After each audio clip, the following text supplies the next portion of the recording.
Hey everyone, my name's Evan, and in this video I'm going to show you how to set up the new Zhiyun Crane version 2, how to balance it, and give you a couple tips and tricks. I know you're busy, so I'm going to keep this video short and sweet and tell you everything you need to know to get set up with the crane and start shooting. After trying my friend's Zhiyun Crane, I had to get my own. It's an amazing tool. It's fairly priced and it adds so much production value to your videos. I'll link to some videos in the description of big YouTubers and big filmmakers that use the Zhiyun Crane to achieve these incredible shots. So this is the Zhiyun Crane version 2, and if you currently have the first generation and you're thinking of buying the second generation, or if you want to buy your first Zhiyun Crane, I'm going to tell you the difference between generation 1 and generation 2. So let me unbox it first. Okay, so right away when you open the box, you'll see that it comes with this little base. This is where the batteries go in. Comes with battery charging port, a charging cable for the batteries, and finally the gimbal itself. And I've added a base plate here, and I'll tell you why in a second. All right, so if you currently have the first generation Zhiyun Crane and you're wondering what the difference is between second generation, there's a couple. So the second generation only comes with 2 batteries, which is one set. These 2 batteries will last you about 12 hours of shooting, which is pretty incredible.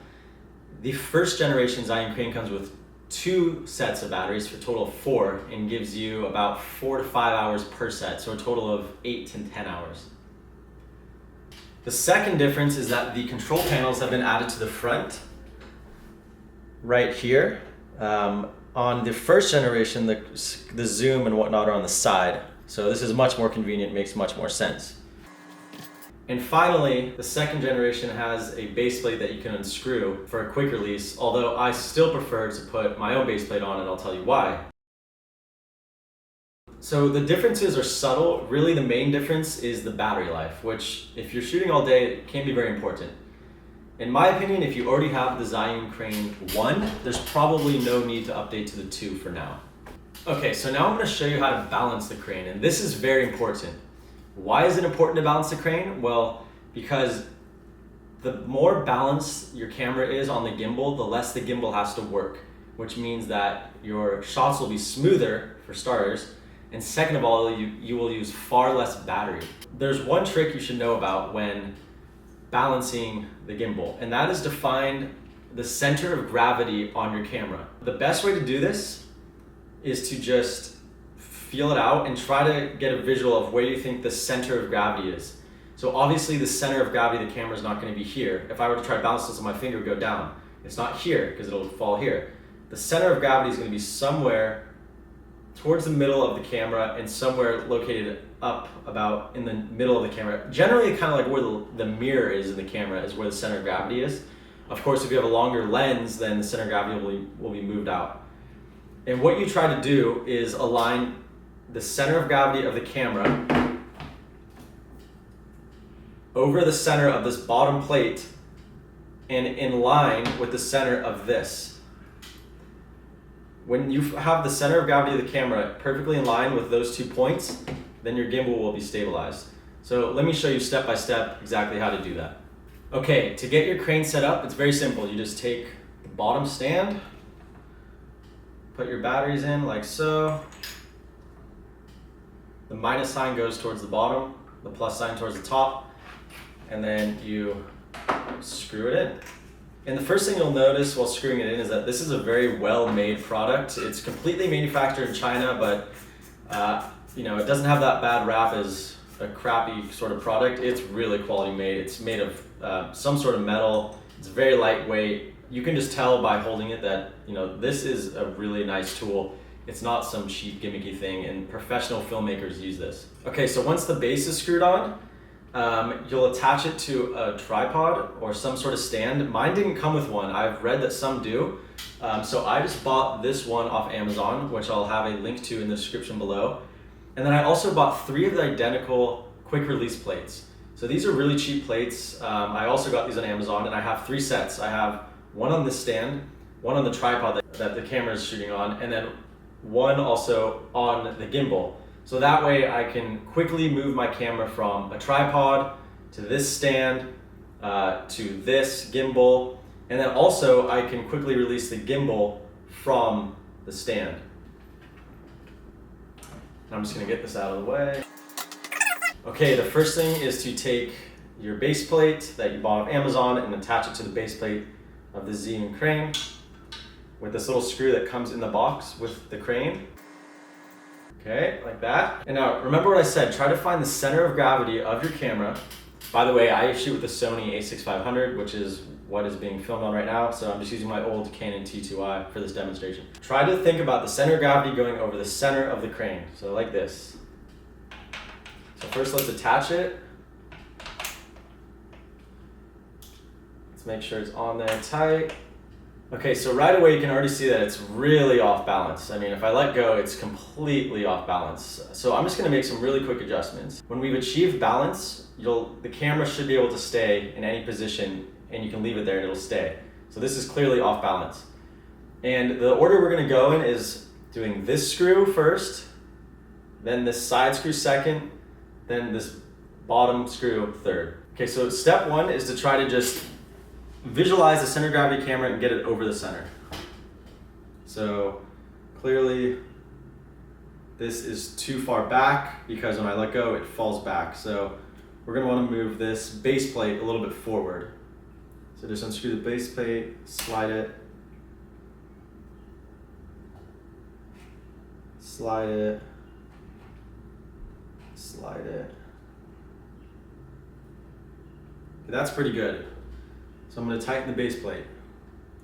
Now, while adjusting this screw, we're going to want to have the camera just be able to face up. So I'm going to hold the camera up and you can see it's falling back. Falling back. That means that the center of gravity is too far back this way, so we want to pull the center of gravity that way. So I'm going to unloosen this screw and push the camera that way. And you're always just making micro adjustments. The slightest tiny fraction of a movement will counter the weight. So tiny little adjustments. And that's pretty good. You can see that the camera wants to just go up, and if I put it down, it wants to stay down.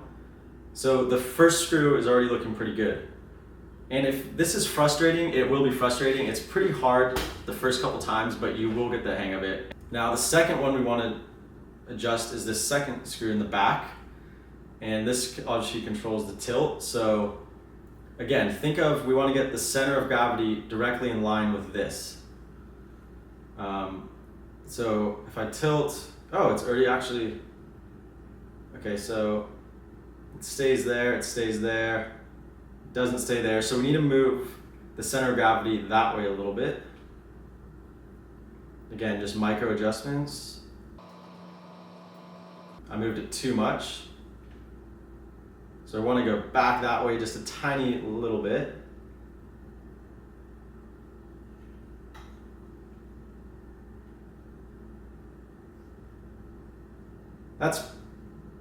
That's close enough for this example, but you would want to get it perfect. And then the last thing you want to do is hold this up to the side and try to get the camera. You're trying to get this back thing to stay completely level. And it's going down that way, so obviously the center of gravity is too far back. So what we're gonna have to do is take this screw and adjust it and push this whole thing forward towards the camera.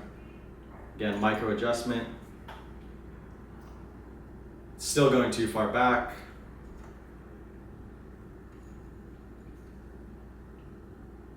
Now it's going too far forward, it's going up.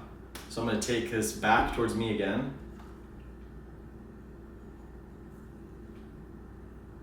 And that's pretty darn good. So now the camera is balanced. You should be able to point it in any direction and it should stay there. Of course, I did this very quickly, so it's not perfectly balanced, but it is pretty well balanced. You can see it stays in any position. So now to turn on the crane, I just hold down this button for a couple of seconds and the crane comes to life. There you go, that's how you balance it. That's the hardest part, it just takes practice, keep doing it. Now you can see that the crane is balanced.